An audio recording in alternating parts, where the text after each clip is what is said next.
Hello students, welcome to DRS classes. Students, last video में हम लोगों ने क्लास 8 में रेशनल नंबर चैप्टर स्टार्ट किया था और रेशनल नंबर से रिलेटेड कुछ प्रॉपर्टीज को डिस्कस किया था, जिसमें से पहली प्रॉपर्टी थी क्लोजर प्रॉपर्टी, दूसरी थी कम्यूटेटिव प्रॉपर्टी और अब थर्ड प्रॉपर्टी को पढ़ने जा रहे हैं जिसका नाम है एसोसिएटिव प्रॉपर्टी। चलिए स्टूडेंट्स, जल्दी से पेन कॉपी लेकर बैठ जाइए और बिल्कुल कॉन्सेंट्रेट होकर बैठिए, जिससे कि आप लोग जितना भी पढ़ाया जाए उन सभी चीजों को बहुत अच्छे से समझ सकें। तो थर्ड प्रॉपर्टी स्टार्ट करते हैं स्टूडेंट्स, जिसका नाम है एसोसिएटिव प्रॉपर्टी।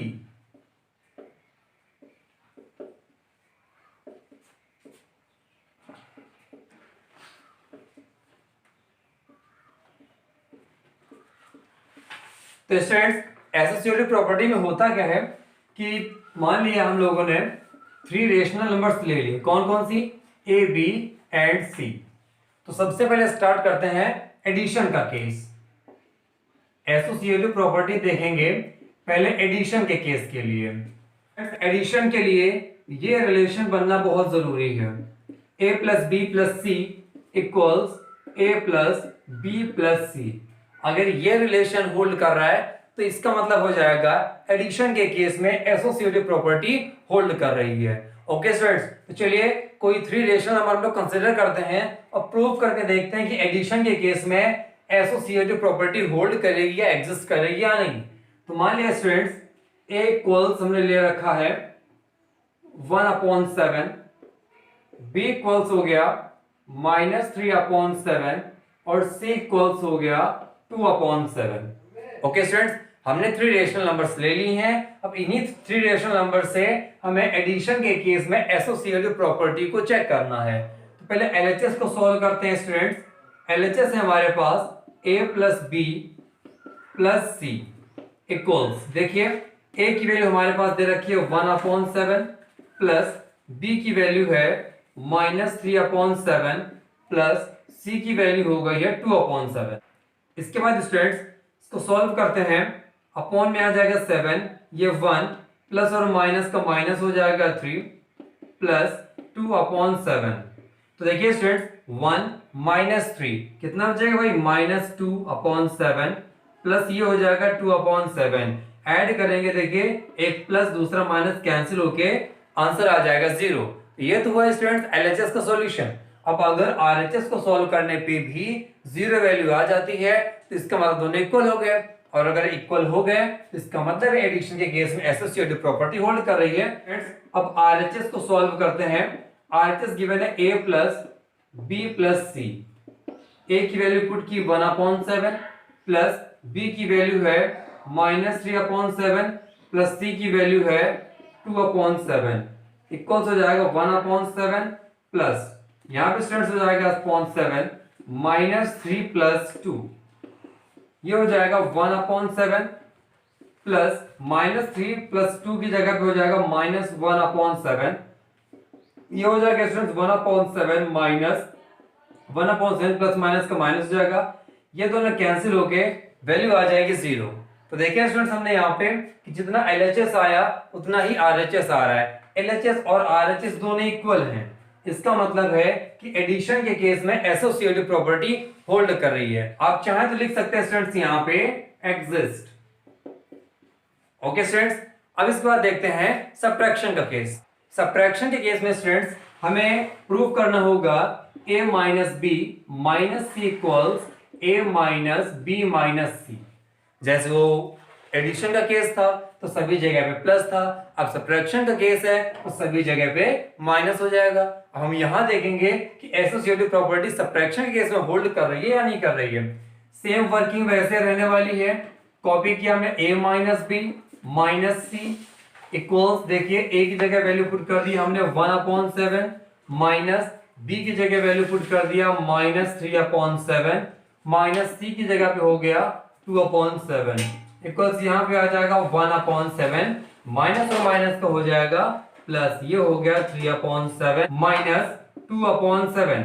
अब देखिए स्टूडेंट्स यहाँ पे क्या होगा, अपॉन में 7 हो जाएगा और देखिए डेनोमिनेटर तो सेम है ना, तो न्यूमरेटर केवल ऐड कर लेंगे, वर्क हो जाएगा हमारा 3 और 1 हो जाएगा 4 4/7 -2/7 अब देखिए 4 से 2 सब्ट्रैक्ट कर देंगे तो आंसर आ जाएगा इसका 2/7। LHS की वैल्यू तो स्टूडेंट्स आ गई 2/7। अब चलते हैं RHS पे और उसकी वर्किंग से देखते हैं क्या हमें 2/7 ही मिल रहा है। A की जगह पे है 1/7 माइनस B की जगह पे दिया हुआ है -3/7 माइनस C की वैल्यू पुट करते हैं 2/7। इसके बाद देखिए स्टूडेंट्स यहां पे हो जाएगा 1/7 माइनस अपॉन में हो जाएगा 7 -3 और -2, तो ये हो जाएगा 1/7 माइनस और -3 -2 हो जाएगा -5/7 अपॉन में हो जाएगा 7, यहां आ जाएगा 1 माइनस और माइनस को हो जाएगा प्लस, ऊपर आ जाएगा 5 और 1 हो जाएगा 6/7। तो देखिए स्टूडेंट्स LHS सॉल्व करने पे आ रहा है 2/7 जबकि RHS को सॉल्व करने पे आ रहा है 6/7। यहां पर LHS does not equal to RHS है, इसका मतलब है कि एसोसिएटिव प्रॉपर्टीज में होल्ड नहीं कर रही है। ओके स्टूडेंट्स, तो हमने क्या देखा स्टूडेंट्स, एसोसिएटिव प्रॉपर्टी एडिशन के केस में होल्ड कर रही है जबकि सब्ट्रैक्शन के केस में एसोसिएटिव प्रॉपर्टी होल्ड नहीं कर रही है। अब चेक करेंगे स्टूडेंट्स मल्टीप्लिकेशन के केस में क्या होता है। मल्टीप्लिकेशन के केस में चेक करेंगे तो उसके लिए हमें ये समझना पड़ेगा कि a into B into C equals a into B into C. अगर इस रिलेशन को स्टूडेंट्स हम लोग प्रूव कर पाते हैं a into B into C equals a into B into C, अगर ऐसा पॉसिबल होता है तो स्टूडेंट्स मल्टीप्लिकेशन के केस में भी एसोसिएटिव प्रॉपर्टी होल्ड करेगी।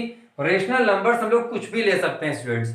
आपने देखा कि जैसे हमने उसमें ए बी सी कुछ भी ले लिया था, अपने मन से मान लिया था, आप भी चाहें तो आप चाहें तो हर बार बदल के देख सकते हैं या भी ना बदलें उन्हीं रेशनल नंबर्स का यूज कर सकते हैं। चलिए स्टूडेंट्स स्टार्ट करते हैं LHS पार्ट को सॉल्व करना। a इंटू बी इंटू सी, ए की वैल्यू पुट करें स्टूडेंट्स हम लोगों ने, ये है 1/7 इंटू बी की वैल्यू है -3/7 इंटू सी की वैल्यू है 2/7। तो पहले स्टूडेंट्स ब्रैकेट सॉल्व करेंगे तो यहाँ पे हो जाएगा -3/49 इंटू यहाँ पे हो जाएगा 2/7 माइनस प्लस का हो जाएगा -3 2 6, 49 इंटू 7 होता है 343। ओके स्टूडेंट्स LHS तो आ गया -6/343। RHS को देखते हैं, RHS इक्वल्स है a into B into C equals a की जगह पे पुट किया जा सकता है 1/7, b की वैल्यू है -3/7 इंटू सी की वैल्यू है 2/7। ये हो जाएगा स्टूडेंट्स 1/7 इंटू -3 2 6/7 7 49, ये हो जाएगा 6 1 6 -6/343। तो देखिए स्टूडेंट्स हमने यहाँ पे LHS आया -6/343, RHS आया -6/343। तो स्टूडेंट्स कई बार एग्जाम में वेरीफाई करने के लिए आ जाता है कि verify that associative property in the case of multiplication exist, तब आपको ऐसे ही उसको प्रूव करना पड़ेगा। आप यहाँ देखेंगे अगर एडिशन का केस था तो प्लस और प्लस का यूज किया गया था, बस ग्रुपिंग बदल दी गई थी। एसोसिएटिव का मतलब ही होता है कि ग्रुपिंग बदल देना स्टूडेंट्स। तो हमने किया क्या था, a इंटू बी, पहले a और b का मल्टीप्लाई कराया, जो भी आया उसको मल्टीप्लाई c में कराया यहाँ पे। इसके बाद RHS में क्या था कि हमने ग्रुपिंग बदल दी, a के साथ b था, अब की बार b के साथ c को कर दिया, इस तरह की ग्रुपिंग हमने बदल दी। और स्टूडेंट्स एक इन्फॉर्मेशन आपको और देना चाहेंगे कि अगर आप RS अग्रवाल बुक की स्टडी करना चाहते हैं तो आप हमारे दूसरे चैनल को भी सब्सक्राइब कर सकते हैं जिसका नाम है अजय कोचिंग क्लासेस। यहाँ पे आपको RS अग्रवाल बुक सॉल्यूशन भी मिल जाएगा, तो आप वहां जाके भी उसकी स्टडी कर सकते हैं। तो अभी हम लोग जो वर्क कर रहे थे स्टूडेंट्स, एसोसिएटिव प्रॉपर्टी को चेक करते हैं मल्टीप्लिकेशन केस में, तो यहाँ पर वो एग्जिस्ट कर रही है क्योंकि LHS और RHS दोनों की वैल्यू सेम है। तो लिख सकते हैं LHS इक्वल्स RHS, तो लिख सकते हैं यहाँ पे कि एग्जिस्ट या होल्ड कर रही है ना। तो अब हम लोग देखेंगे डिवीजन के केस में क्या होता है, क्योंकि मल्टीप्लिकेशन के केस में तो होल्ड कर रही है। अब देखते हैं स्टूडेंट्स डिवीजन का केस। तो डिवीजन के केस में हो जाएगा a divided by b divided by c equals a divided by b divided by c। Okay students, जब एडिशन का केस था सभी जगह प्लस था, मल्टीप्लिकेशन में इनटू था, सब्ट्रैक्शन में माइनस था और डिवीजन में डिवाइड लगा हुआ है। LHS यहां भी लेते हैं और सॉल्विंग स्टार्ट करते हैं। तो पहले है हमारे पास a divided by b and whole is divided by c। a की value students 1/7 divided by b की वैल्यू है -3/7 डिवाइडेड बाई c की वैल्यू है 2/7। अब देखिए स्टूडेंट्स यहाँ पे हो जाएगा 1/7 की पहले ब्रैकेट सॉल्व करेंगे और डिवाइड सॉल्व करने के लिए क्या करते हैं, डिवाइड को चेंज कर देते हैं मल्टीप्लाई में और -3/7 को उलट देंगे तो हो जाएगा 7/-3। ये हो जाएगा डिवाइडेड बाई 2/7। 7 से 7 हो जाएगा स्टूडेंट्स कैंसिल, बचेगा अपने पास 1/-3 divided by 2/7। Students 1/-3 into 2/7 change हो गया, हो जाएगा 7/2। तो इसमें आंसर मिलेगा 7 1 जा 7 अपॉन 2 3 जा 6 -6। माइनस कभी भी स्टूडेंट्स डिनोमिनेटर में कंसीडर नहीं किया जाता, हमेशा ही वो न्यूमरेटर में कंसीडर किया जाता है। तो हो जाएगा -7/6। तो ये तो हो गया स्टूडेंट्स एलएचएस। अब आते हैं आरएचएस पे। आरएचएस गिवन है a divided by b divided by c। एक वैल्यू पुट करते हैं स्टूडेंट्स 1/7 डिवाइडेड बाई b की वैल्यू है -3/7 डिवाइडेड बाई c की वैल्यू है 2/7। हो जाएगा स्टूडेंट्स 1/7 डिवाइडेड बाई -3/7 डिवाइड की जगह पे हो जाएगा मल्टीप्लाई, 2/7 का रेसिप्रोकल लिख देंगे तो हो जाएगा 7/2। ये कब करते हैं, जब हमें डिवाइड करना होता है, डिवाइड की जगह मल्टीप्लाई कर देंगे, 2/7 की जगह लिख देंगे 7/2। यहाँ 7 से 7 स्टूडेंट्स हो जाएगा कैंसिल, ये हो गया 1/7 डिवाइडेड बाई हो जाएगा -3/2। अब देखिए स्टूडेंट्स यहाँ पे होने वाला है 1/7 इंटू 2/-3, तो आंसर आ जाएगा स्टूडेंट्स अपने पास 2/3 7 21 -21 माइनस हमेशा न्यूमरेटर में कंसीडर किया जाता है, तो वैल्यू आ जाएगी -2/21। तो देखा स्टूडेंट्स हम लोगों ने कि एलएचएस पार्ट पे आ रहा है -7/6, आरएचएस पार्ट पे आ रहा है -2/21। इस तरह से हम ये कह सकते हैं कि डिवीजन के केस में एसोसिएटिव प्रॉपर्टी होल्ड नहीं करती है। लिख सकते हैं LHS does not equal to RHS और डज नॉट होल्ड। क्या नहीं होल्ड करती भाई, होल्ड या एग्जिस्ट। क्या नहीं होल्ड करती है, डिवीजन के केस में एसोसिएटिव प्रॉपर्टी होल्ड नहीं करती है। तो स्टूडेंट्स हम लोगों ने एसोसिएटिव प्रॉपर्टी को एडिशन, सब्ट्रैक्शन, मल्टीप्लिकेशन और डिवीजन के लिए वेरीफाई कर दिया कि कब एसोसिएटिव प्रॉपर्टी एग्जिस्ट कर रही है और कब नहीं कर रही है। तो स्टूडेंट्स ये थी 3 मेन प्रॉपर्टीज जो हमें पढ़नी थी। अब 2-3 छोटी छोटी प्रॉपर्टीज हैं, उनकी भी हम लोग स्टडी कर लें तो थोड़ा सा बेहतर हो जाएगा इस चैप्टर के लिए। तो चलिए आते हैं कुछ और प्रॉपर्टीज पर, देखते हैं नेक्स्ट प्रॉपर्टी, और वो है प्रॉपर्टी ऑफ एडिटिव आइडेंटिटी। इसका मतलब ये होता है स्टूडेंट्स, आप कोई रेशनल नंबर लें, उसमें 0 ऐड करें या फिर 0 में कोई रेशनल नंबर ऐड करें, वैल्यू सेम रहनी है और वैल्यू क्या आएगी स्टूडेंट्स, वही रेशनल नंबर मिल जाएगी आपको। ये मतलब होता है प्रॉपर्टी ऑफ एडिटिव आइडेंटिटी, और ये एडिटिव आइडेंटिटी होती है 0। क्या समझे भाई, कोई भी रेशनल नंबर ले लें उसमें 0 ऐड करें या फिर 0 में कोई रेशनल नंबर ऐड करते हैं तो हमें फाइनली वही रेशनल नंबर मिल जाता है, और इस प्रॉपर्टी को बोलते हैं प्रॉपर्टी ऑफ एडिटिव आइडेंटिटी, और 0 को बोला जाता है additive identity.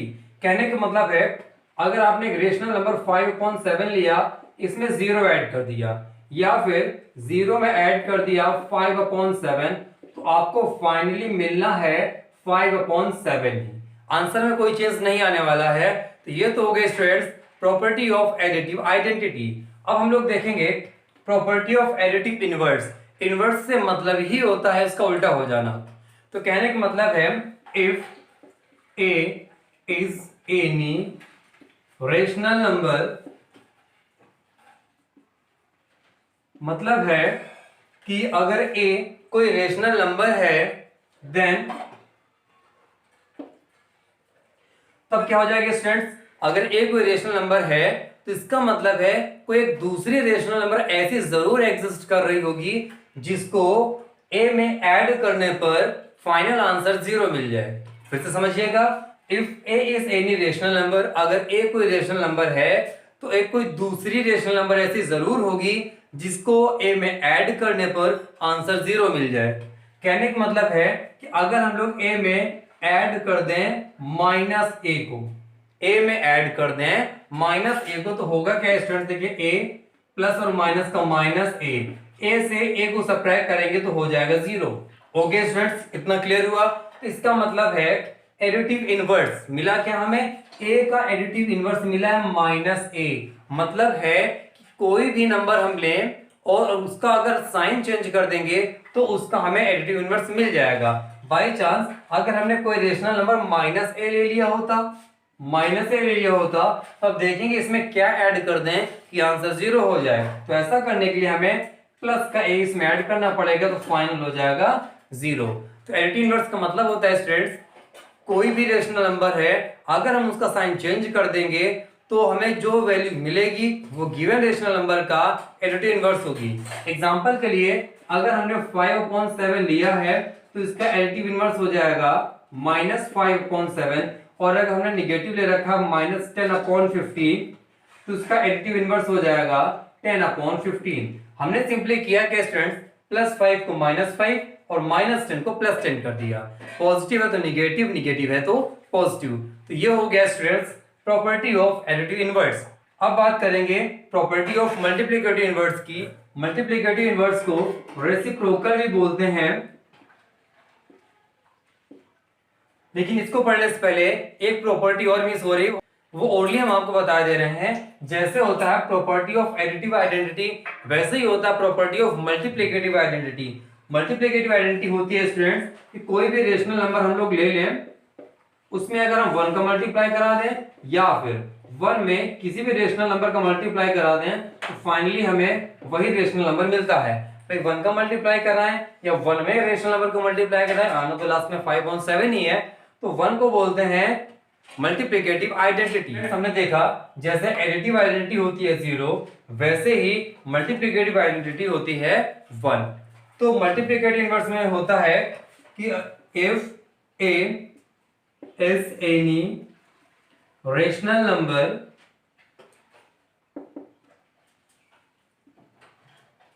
then 1/a is its multiplicative inverse।